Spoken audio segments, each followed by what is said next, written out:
Assalamu alaikum wa rahmatullah. Thank you, dear listeners, for joining us once again for the Q&A series. Today we're going to be addressing a topic called Istikhara.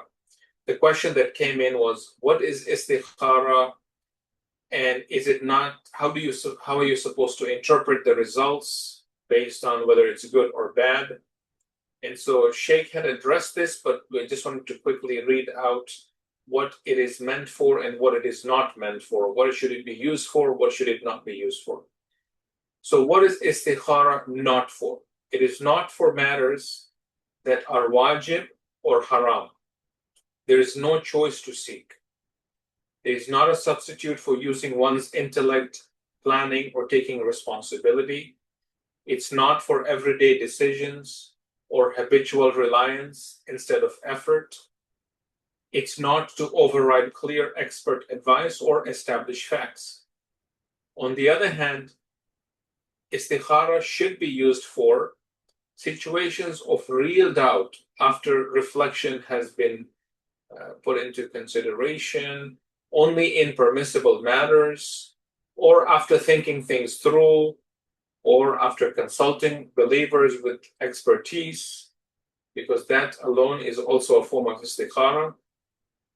Praying and seeking a good outcome.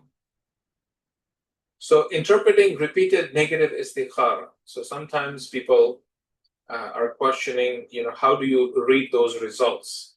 So repeated negative results usually indicate do not proceed or delay. It is not meant to be repeated obsessively to force a favorable answer. Repeating istikhara is acceptable only if circumstances genuinely change, not just your own desire. So at the end, to recap, istikhara is a tool of last resort. It is not a lifestyle. A believer is someone who is supposed to act with intellect, consulting others, putting the effort, and having tawakkul, the trust, and then seeks istikhara only when there is genuine uncertainty that is remaining. So I wanted to read that out and then ask, inshallah, Sheikh Mujtaba to elaborate or just add to that as well. Inshallah. Ahsant. Assalamu alaikum wa rahmatullah. Thank you very much for facilitating this, and inshallah, we all have the opportunity to benefit from these conversations, discussions, and comments that would come from you as well, inshallah.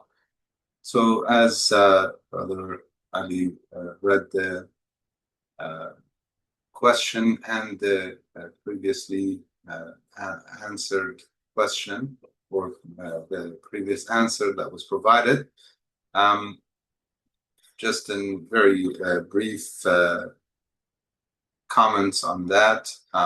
Istikhara obviously is a good thing, is a positive thing that one should be doing when confused.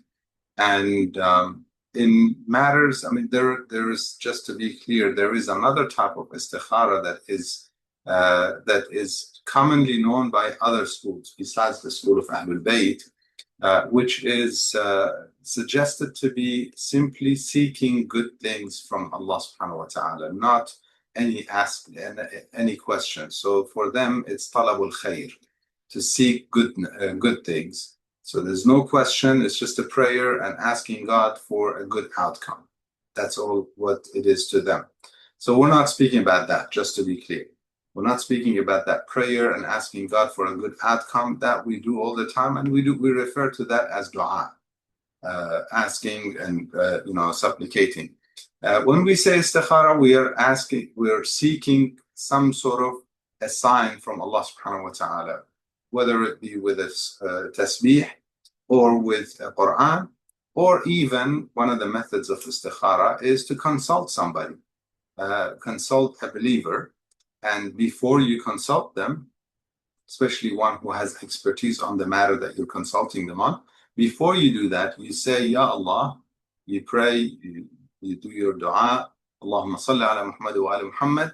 For instance, in Arabic, if you were to say the prayer, you would say, اجعل الخير في على لسانه.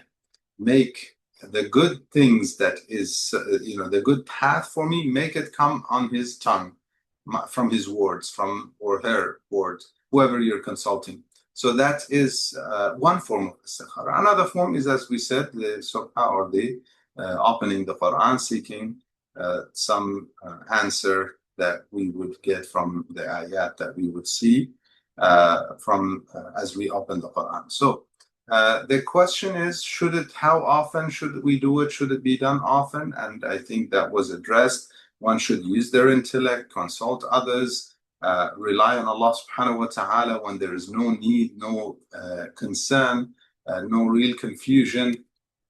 There is a common question that comes, and I wanted to address this. People often ask, should we do istikhara for marriage? Okay. A good man comes, proposes, and they are of good faith, good ethics and morals, according to the hadith, فَزَوِّجُوهُ إِذَا جَاءَكُم مَّن تَرْضَوْنَ دِينَهُ وَخُلُقَهُ فَزَوِّجُوهُ. If somebody comes to you and you are pleased with their akhlaq, with their etiquettes, with their morals, and you're pleased and you see good iman in them, then marry them. Or give them your daughter, or whoever he's asking. If you are to basically to decide or be a decision maker, let them marry. فَزَوِّجُوهُ. So do we do istikhara then? Our ulama, and I've consulted many of our great scholars in Maraja, they say in these situations it's best not to do istikhara. But if there is a confusion, there is some serious confusion in a matter that we're about to proceed. We see something that brings about that. There's a reason. It's logically, if everything is looks fine, there's no need to seek istikhara. But if there is a confusion, then you do the istikhara, and if you do it, then you should go with it. You should not be repeating it in order to get a favorable outcome, unless, again, the circumstances change. I think that kind of summarizes it. If there are any other questions in this regard, other concerns or comments, please do share them. And if need be, we will have another session on this, or we could have a live session with your live questions in the future if needed. Thank you. Thank you.